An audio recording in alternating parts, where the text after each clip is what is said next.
Selamat menyaksikan. Halo semuanya, perkenalkan nama saya Kori Pradina dengan NIM 3120127 dari kelas A pagi semester 5. Program studi saya yaitu Pendidikan Bahasa dan Sastra Indonesia dengan dosen pengampu Bapak Haryadi Magister Pendidikan. Guna video ini dibuat yaitu untuk memenuhi ujian akhir semester dari kelas kami, dari kelas A pagi terkhususnya kelas saya. Simak video ini ya. Yang pertama yaitu ada pengertian tentang teks eksposisi.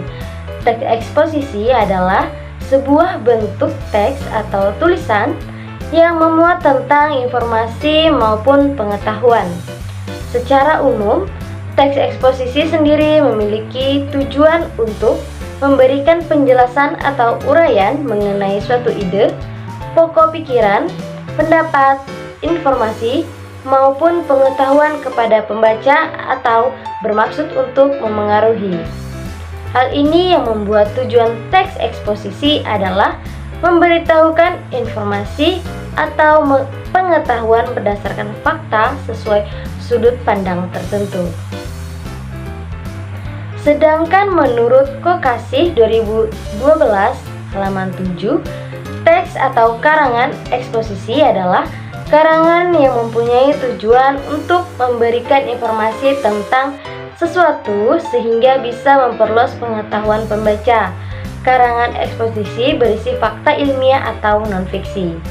Jadi, berdasarkan definisi teks eksposisi yang dijelaskan oleh Kokasih, bahwa teks eksposisi adalah sebuah karangan tulis yang berisikan informasi dan berisikan sesuai dengan fakta atau berupa atau bukan merupakan tulisan yang berisikan non-fiksi. Berikutnya ada manfaat teks eksposisi. Adapun manfaatnya yang pertama, untuk menambah pengetahuan tentang suatu hal. Yang kedua, menggambarkan pendapat penulis kepada pembaca.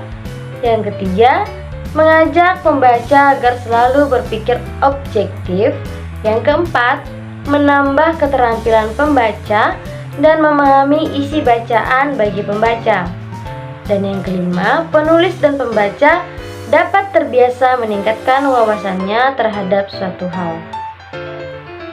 Adapun berikut mengenai kompetisi dasar dan kompetisi inti. Adapun juga kompetisi dasarnya atau biasa disebut KD, yang pertama yaitu menelaah isi dan struktur teks eksposisi atau berupa artikel ilmiah populer dari koran atau majalah yang diperdengarkan atau dibaca. Yang kedua, mengidentifikasi unsur-unsur pembangun teks puisi yang diperdengarkan atau dibaca. Yang ketiga, menyajikan gagasan pendapat ke dalam bentuk teks eksposisi berupa yang artikel ilmiah populer atau lingkungan hidup, kondisi sosial, dan atau keragaman budaya dan lain-lain secara lisan dan tertulis dengan memperhatikan struktur unsur kebahasaan aspek lisannya.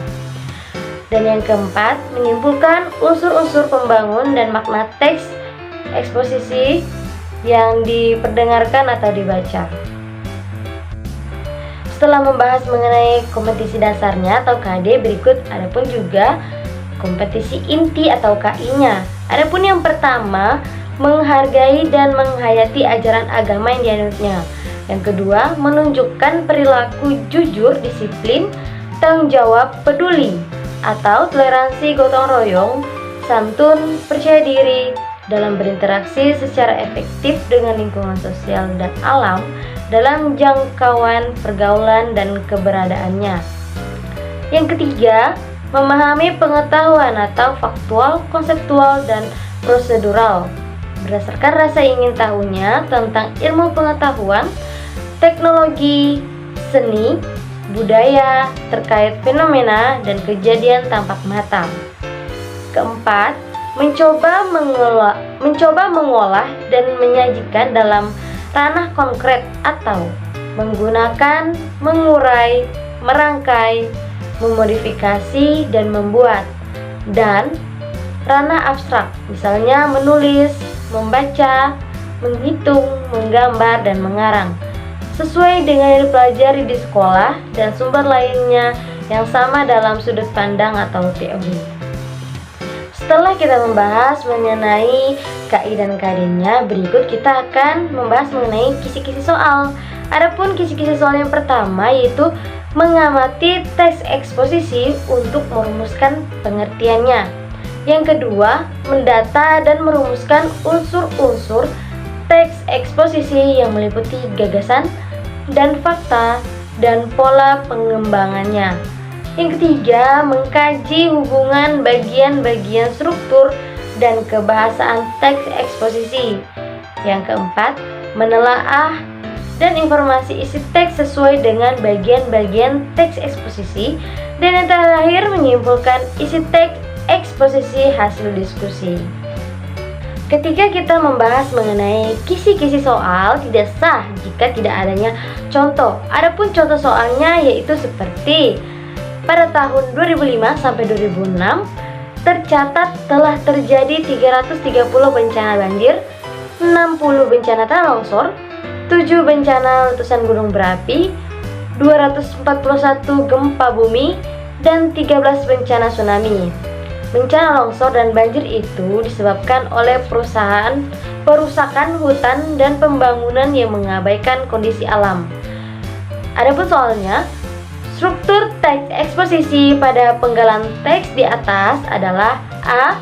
Argumen berupa fakta, B. Argumen berupa hasil temuan, C. Argumen berupa para ahli, D.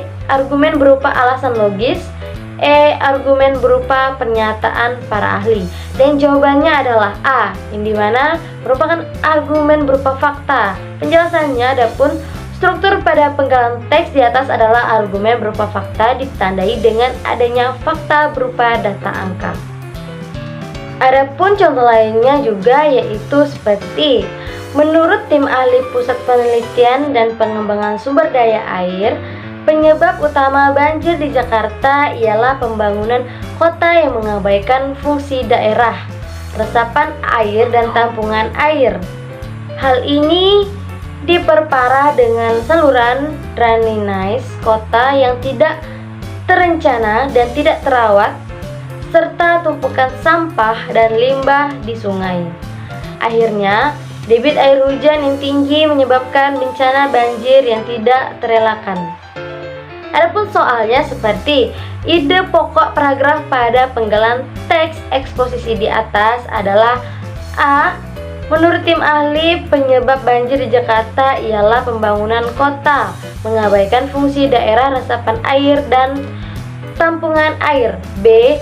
Akhirnya debit air hujan yang tinggi menyebabkan bencana banjir yang tidak terelakkan. C. Menurut tim ahli Pusat Penelitian dan Pengembangan Sumber Daya Air. D. Saluran drainase kota yang tidak terencana dan tidak terawat. E. Air hujan menyebabkan bencana banjir yang tidak terelakkan. Dan jawabannya adalah A. Penjelasannya adalah jenis paragraf pada penggalan teks di atas adalah deduktif. Kalimat utama terletak di awal paragraf. Maka ide pokok atau inti dari kalimat utama yang paling tepat adalah A, di mana menurut tim ahli penyebab banjir di Jakarta ialah pembangunan kota mengabaikan fungsi daerah resapan air dan tampungan air. Baiklah, dapat dilihat ini adalah rubrik penilaiannya, bisa dilihat semuanya teman-teman. Ada indikator, rentang skor, dan skor perolehan atau serta jumlah skor. Indikatornya ada seperti perlengkapan dan penguasaan isi teks. Lalu yang kedua ada keruntutan dan kelengkapan struktur teks. Kemudian ada kosakata, kemudian ada penggunaan kalimat serta mekanik penulisan. Dan rentang skor SB dengan sangat baik, B baik, C cukup, C kurang. Yang dimana sangat baik rentang skornya 27 sampai 30.